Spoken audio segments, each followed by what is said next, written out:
bodies can never come off lead anyway. And even if I did have dogs that could come off lead, there is no way they would be off lead here.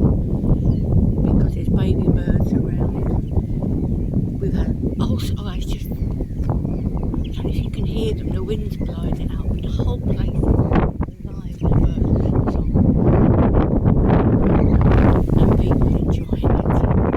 Photographs being taken areas being made.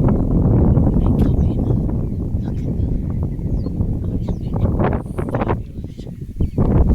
So it's perfect. Last week I had a cortisone shot in my left knee, so I'm pain-free again, which is great. But these can really, they're even having a nag of grass, that's fine. Another car park down there, I want to work out how far I can go. It looks like I can go right up with the sea. It's going to get windier there. But I wish someone could come overhead like we have had. Just cooling. There's a lovely sign up